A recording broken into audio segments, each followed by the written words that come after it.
Hello students. सबसे पहले मैंने लास्ट सेमेस्टर में आप लोगों की वीडियोस नहीं डाली, उसके लिए सॉरी। इस सेमेस्टर में मैं थर्ड सेमेस्टर और fifth semester political science honours की सभी सारे पेपर्स की वीडियोस डालने वाली हूँ, और बीए प्रोग्राम के भी जितने पेपर्स हैं पॉलिटिकल साइंस के उन सब की मैं वीडियो डालने वाली हूँ। तो आज की वीडियो अभी मैं स्टार्ट कर रही हूँ ancient and medieval Indian political thought से। ठीक है, ये आपके थर्ड सेमेस्टर का पेपर है पॉलिटिकल साइंस का। और जैसा कि मैं अपनी हर फर्स्ट क्लास में भी आप लोगों को सबसे पहले यही समझाती हूँ कि आप लोगों को सबसे पहले आपका पेपर क्या है उसके बारे में जानना बहुत ज़रूरी है। आप क्या पढ़ने वाले हो उसमें, उसके बारे में जानना ज़रूरी है। ये समझने के लिए पेपर में आपको क्या पढ़ना है उससे पहले आपको ये समझने की ज़रूरत होती है कि पेपर क्या है। ठीक है, तो सबसे पहले हम जानते हैं हमारा जो पेपर का नाम है ancient and medieval Indian political thought.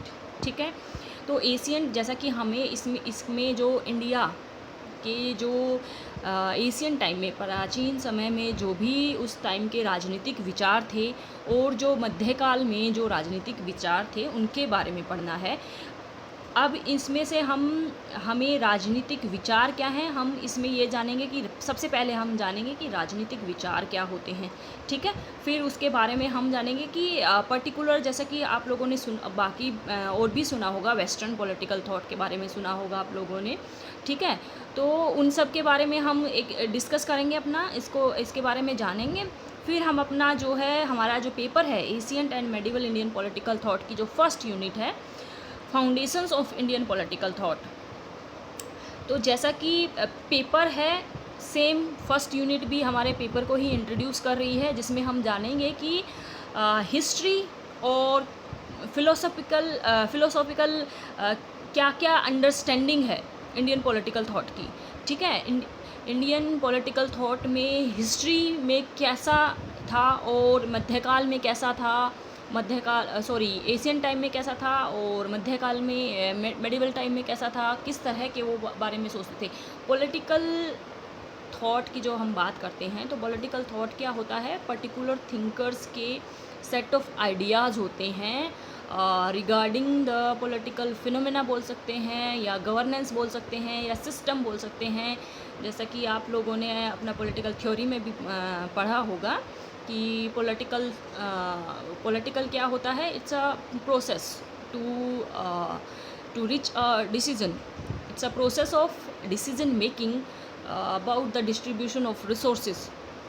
And आप लोगों ने पढ़ा होगा कि कैसे हम जो है पढ़ा होगा, क्या आपको सबको पता ही है कि हम एक सिस्टम में रहते हैं, हम एक ऑर्गेनाइज सिस्टम में रहते हैं। सिस्टम मीन्स हम सोसाइटी में रहते हैं। सोसाइटी क्या है, एक ऑर्गेनाइज सिस्टम है। ठीक है, हम जंगल में नहीं रहते हैं, हम अभी उस लेवल पे पहुंच गए हैं कि जहाँ पे हमारा सिस्टम पूरा का पूरा ऑर्गेनाइज्ड है। हम जो है हमें अपनी सारी ज़रूरतें खुद से पूरी नहीं करती, हम सर्विस एक्सचेंज करते हैं एक दूसरे के साथ। हम किसी तरह कोई अपनी सर्विस देते हैं, फिर उसके बदले में पैसे लेते हैं, फिर उससे जो हमारी बाकी की ज़रूरतें होती हैं वो पूरी करते हैं। ठीक है, और किसको कितना मिलेगा, कैसे मिलेगा, ये सब चीज़ें मैनेज्ड हैं। ठीक है, हमें सब चीज़ों की देखभाल करने की ज़रूरत नहीं पड़ती है, हमें सिर्फ उतना करने की ज़रूरत पड़ती है जितना हम कर सकते हैं या जो हम करना चाहते हैं। ठीक है, तो ये होता है हमारा एक ऑर्गेनाइज सिस्टम। ठीक है, तो इस सिस्टम को कैसे ऑर्गेनाइज करना है, क्या क्या राइट्स होने चाहिए, किस तरह से इसको गवर्न किया जाएगा, किस तरह से इसको मैनेज किया जाएगा, अगर हम सिंपल वर्ड्स में बोलें। ठीक है, तो इसके बारे में कोई पर्टिकुलर व्यक्ति हम बोल सकते हैं, थिंकर बोल सकते हैं, पॉलिटिकल थिंकर, उसके बारे में क्या विचार रखता है, कैसा होना चाहिए या ये सिस्टम कैसा है, उसके बारे में जो विचार हैं उसको हम पॉलिटिकल थॉट की कैटेगरी में रख सकते हैं। ठीक है, तो एशियन टाइम में ये किस तरह के विचार होते थे या किस तरह का सिस्टम होता था, और जिन लोगों ने इसके बारे में लिखा उनके क्या विचार थे, कैसा लिखा है, समझ रहे हो, कैसा लिखा है, क्या लिखा है, उसके बारे में हमें पढ़ना है। ये पढ़ने के क्यों ज़रूरी है, ये जानने के लिए कि एशियन टाइम में जो सिस्टम था, पॉलिटिकल सिस्टम, वो कैसा था।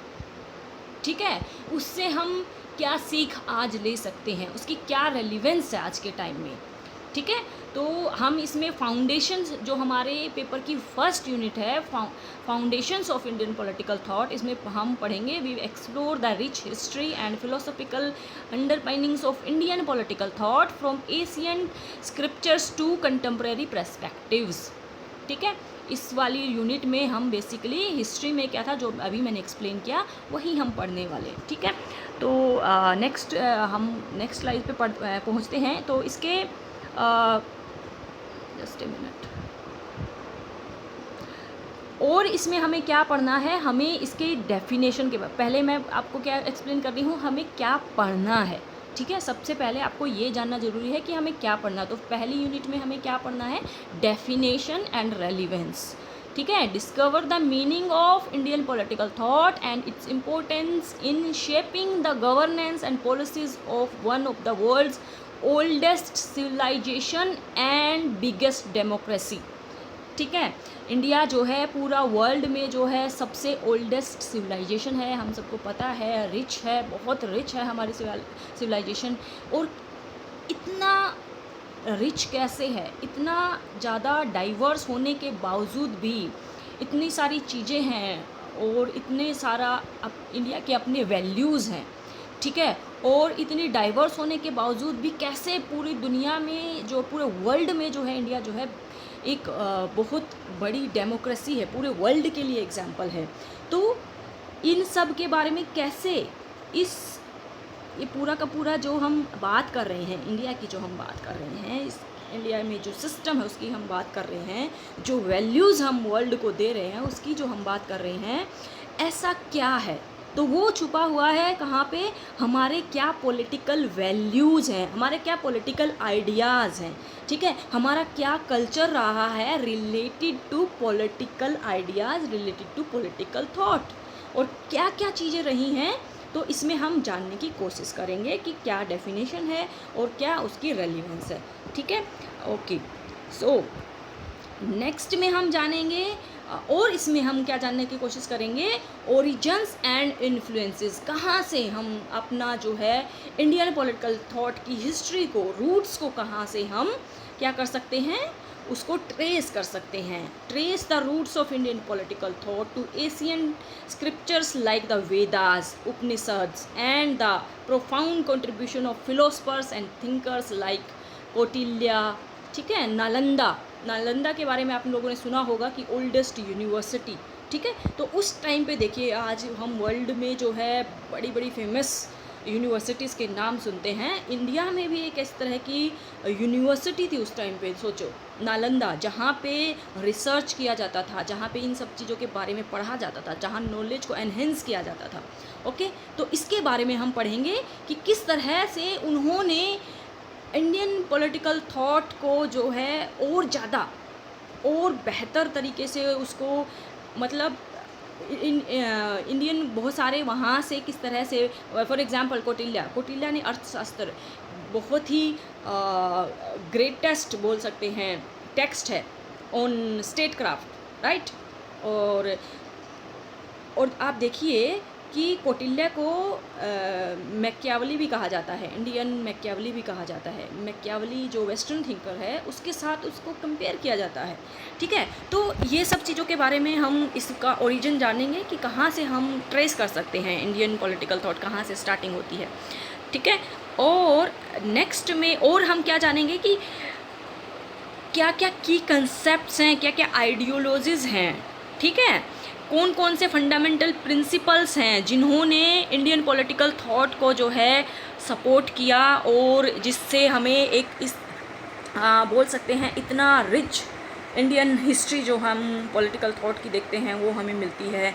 जो बातें मैकियावली ने बोली वो बातें ऑलरेडी कौटिल्य, सोचो कौटिल्य मैकियावली से बहुत पहले आए और वो ऑलरेडी उन सब बातों के बारे में बोल चुके थे। सोचो, जहाँ जो बातें वेस्टर्न कंट्रीज़ ने, वेस्टर्न थिंकर्स ने, वेस्टर्न पॉलिटिकल थिंकर्स ने बाद में बोली, वो ऑलरेडी हमारी हिस्ट्री में थे, ठीक है। तो कौन कौन से ऐसे कंसेप्ट्स थे, फॉर एग्जांपल धर्म, बहुत, ये सारे क्या हैं, हमारी आइडियोलॉजीज़ हैं जिन्होंने हमारा पॉलिटिकल सिस्टम को जो है सपोर्ट किया, स्ट्रॉन्ग किया। ठीक है, तो ऐसे कौन कौन से कंसेप्ट्स हैं? धर्म हो गया, कर्म हो गया, स्वराज हो गया, अहिंसा हो गया। ठीक है, और आज के टाइम पे भी ये सारी चीज़ें बहुत इम्पोर्टेंस रखती हैं पूरे वर्ल्ड में। अहिंसा को पूरे वर्ल्ड में जो है फेमस है, नॉन वायलेंस, राइट। आज के टाइम में भी, और चाहे हम कभी किसी भी टाइम की अगर हम बात करें तो नॉन वायलेंस जो है बहुत ज़्यादा इम्पोर्टेंस रखता है। तो सोचो, ये कंसेप्ट ऑलरेडी हमारी हिस्ट्री में एग्जिस्टेड है। ठीक है, और अब इसके बाद हमें और क्या पढ़ना है इसमें, इसके बारे में हमें इंडियन पॉलिटिकल थॉट के एवोल्यूशन के बारे में पढ़ना है, और उसमें क्या क्या डेवलपमेंट्स हुए हैं, किस तरह से जो है हमारे इंडियन पॉलिटिकल थॉट में जो है कौन कौन सी जो हमारी हिस्ट्री में जो चेंजेस हुए हैं उसका क्या इन्फ्लुएंस रहा है। ठीक है, वो कैसे डेवलप हुए हैं। आज की जो हम डेमोक्रेसी की बात कर रहे हैं, और जो हम बोल रहे हैं कि इंडिया एक बिगेस्ट डेमोक्रेसी है पूरे वर्ल्ड में, तो वो हम कैसे बोल पा रहे हैं? क्या ऐसा हुआ कि हमें ये सब, आज हम इस लेवल पे पहुँचे कि हमारा जो है पूरे वर्ल्ड में जो है हम डेमोक्रेटिक वैल्यूज़ को जो है प्रमोट कर रहे हैं, और पूरा वर्ल्ड उसको जो है इस चीज़ को मान रहा है कि हाँ, इंडिया ने इतना बड़ी और इतनी डाइवर्स कंट्री होने के बावजूद भी जो है डेमोक्रेसी इतना ज़्यादा फूल रही है। ठीक है, तो हमें हालांकि हमें पढ़ना हमें एशियंट और मेडिवल थॉट्स ही है, लेकिन हमें देखना है कि क्योंकि हमें आज के टाइम में भी उसकी रेलिवेंस देखनी पड़ेगी। कोई भी पेपर हम पढ़ते हैं तो हमें उसकी रेलिवेंस क्या है, उसकी रेलिवेंस हम क्यों पढ़ रहे हैं वो जानने की ज़रूरत है। आज के टाइम में हमें एशियंट और मेडिवल पॉलिटिकल थॉट पढ़ने की क्या ज़रूरत है? ठीक है, वो इसलिए ज़रूरत है, हमें उससे सीख लेने की ज़रूरत है, हमें उससे सीखने की ज़रूरत है कि पहले कैसा था और अब के टाइम में कैसा है।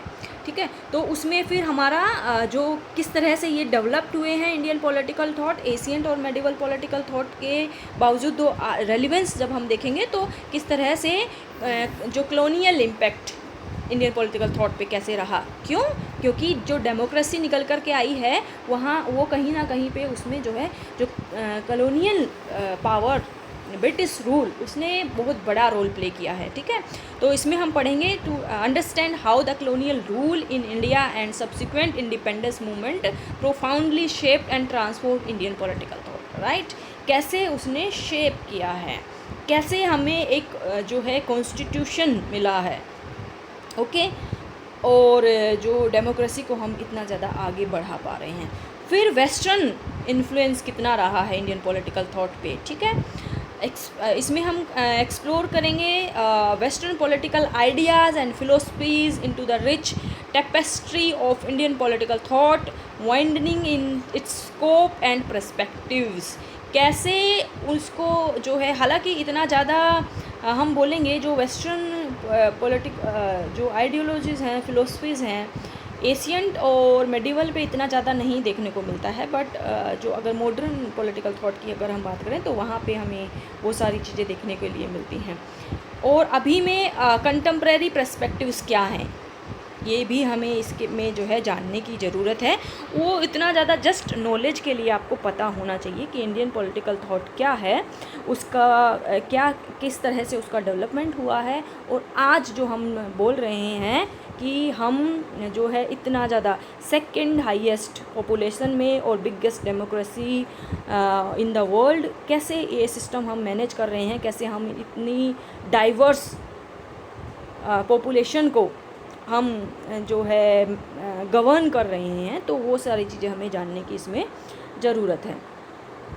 नेक्स्ट आ जाता है कि क्या इम्पोर्टेंस है इंडियन पॉलिटिकल थॉट की, क्या इम्पोर्टेंस है, हमें क्यों पढ़ना है, उसका क्या इम्पैक्ट पड़ा है। ठीक है, तो हमें देखना है कि कैसे how Indian political thought had shaped the principles and practices of governance, policy making and administrative systems in India। किस तरह से जो हमारे पॉलिटिकल थॉट हैं, पॉलिटिकल जो आइडियाज़ हैं, उन्होंने आज के टाइम में जो हमारी गवर्नेंस है, पॉलिसी मेकिंग है, एडमिनिस्ट्रेटिव सिस्टम है, उसको कैसे इन्फ्लुएंस किया है। ठीक है, फिर हमें हमारे जो सोशल एंड कल्चरल वैल्यूज़ हैं वो कैसे इम्पैक्ट कर रहे हैं, impact of Indian political thought on social structures, cultural perspectives and और भी जो हमारी डाइवर्सिटी है उसको कैसे इन्फ्लुएंस कर रहे हैं। ठीक है, ये हमें जानने की ज़रूरत है।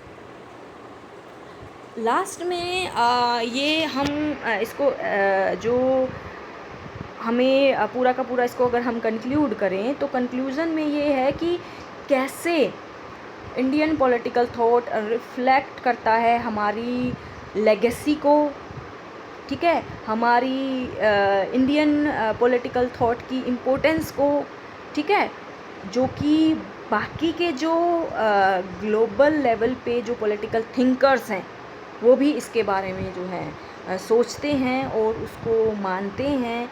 ठीक है, और आप देखिए इसका एक बहुत बढ़िया एग्जांपल मैं आप लोगों को दूं तो वो ये है कि 1947 के बाद जब हम आज़ाद हुए और हमने डेमोक्रेसी को चूज़ किया तो उसके बाद हमने बहुत सारे पॉलिटिकल आइडियाज़ दिए, बहुत सारी पॉलिटिकल क्या बोल सकते हैं वैल्यूज़ दिए वर्ल्ड को, जैसे नॉन अलाइनमेंट वाला। ठीक है, तो उसके पीछे पीछे कितनी ही कंट्रीज़ ने इंडिया को फॉलो किया, ये बहुत बड़ा